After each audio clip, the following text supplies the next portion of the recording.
Est-ce que c'est difficile pour des oncles ou des tantes de sponsoriser leurs neveux ou nièces? Bien évidemment, le taux est, je veux dire, c'est partagé. Il peut avoir du succès comme il peut avoir des échecs.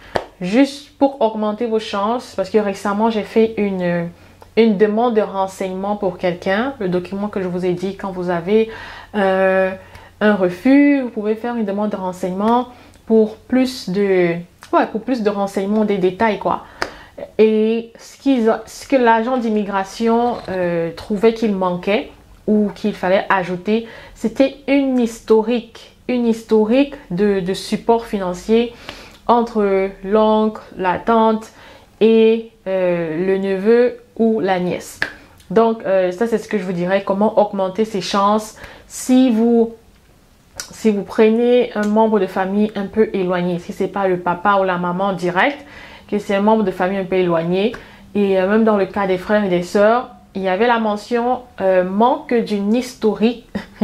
Je sais, vous allez me demander ça signifie quoi là. Manque d'une historique de support financier entre l'oncle et le neveu. Voilà. Donc, pour remédier à cette situation-là, je dirais qu'il faut prouver que l'oncle vous a fait peut-être des transferts ou le transfert a été fait directement de son compte, comme pour payer les frais de scolarité.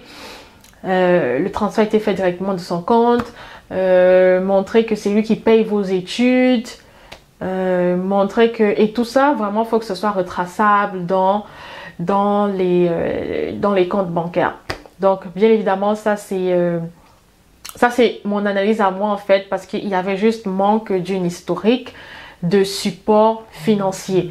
Donc, comment est-ce que vous pouvez dire que cette personne va vous soutenir au Canada? Donc, s'il y a manque d'historique de support financier dans le passé, en fait, ils ne sont pas sûrs pour le futur. Qu'est-ce qui vous prouve que cette personne va vous soutenir dans le futur? Bon, ne me dites pas que c'est absurde, de juste essayer d'analyser en fait, parce qu'il y a toujours... ils se disent que si c'est le papa, la maman, bien évidemment, il y a toujours des refus, même quand c'est le papa et la maman. Mais je me dis juste que si c'est le papa et la maman, pour eux, c'est plus facile quoi. C'est l'obligation des parents de s'occuper de leur enfant. Alors que pour l'oncle et la tante, il y avait aussi ce détail-ci, les obligations financières. Comme on ne connaît pas les obligations financières de l'oncle et la tante. Donc, si vous mettez oncle et tante ou personnes éloignées qui ne sont pas maman ou papa direct, il faut que vous prouviez ou que vous donniez des preuves des obligations financières et familiales de votre oncle ou de votre tante. Est-ce qu'ils ont des enfants? Est-ce qu'ils ont un prêt ou bien une hypothèque qui va faire en sorte de diminuer leur patrimoine? Donc, c'est en fait comme ça qu'ils calculent. Parce que l'oncle ou la tante, là, s'ils ont des enfants, on est clair que c'est pas vous, le neveu ou la nièce, qui êtes la priorité directe. Ce sont leurs enfants à eux qui sont les priorités directes. Donc, dans la tête de l'agent d'immigration, il se dit qu'il va d'abord penser à ses enfants, à lui, et ensuite penser à toi. Donc, maintenant, quand il fait la soustraction, après s'occuper de ses enfants, est-ce qu'il y aura assez pour payer l'école du neveu ou de la nièce? Donc là, je vous partage juste un peu comment ça fonctionne, parce qu'il y avait aussi dans ces détails-là, mais vous voyez, il n'y a pas tout ça sur la lettre de refus que vous recevez. C'est pour ça que je dis, c'est important aussi de faire parfois des demandes de renseignements.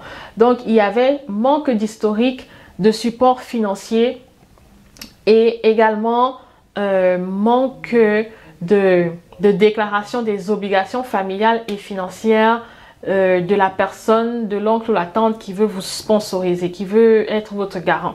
Donc, il faut aussi penser à ça. Il faut dire si votre oncle, parce que quand c'est flou là, ils vont toujours vous donner des raisons bizarres.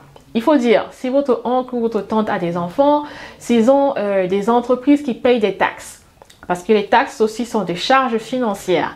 Ils doivent considérer tout ça. Quand vous mettez tous les documents de l'entreprise, de votre oncle ou de votre tante, comme je disais à quelqu'un qui m'a contacté en inbox, c'est pas juste le montant. C'est pas juste le montant, les 30 millions, les 20 millions qu'on va avoir dans le compte là. Ils font la soustraction de toutes ces charges financières et familiales avant de voir si la personne sera en mesure de continuer à payer vos études. Bon, on sait, ils le savent. Quand on vient ici, après 1 an, 2 ans, on commence à payer nous-mêmes nos études. Mais il faut s'y tenir. Il faut essayer de réfléchir, de penser comme eux, d'analyser comme eux pour pouvoir avoir au moins le visa. Donc ça, c'est juste quelques petits tips ou idées qui peuvent vous permettre de, lorsque vous constituez votre dossier, réfléchissez à ça avant de mettre vos éléments. Et également, il faut avoir la trace du compte bancaire de l'oncle ou la tante comme qui a fait le transfert. Il faut mettre la trace du transfert en lui-même vers le compte de l'université. Donc c'est ça.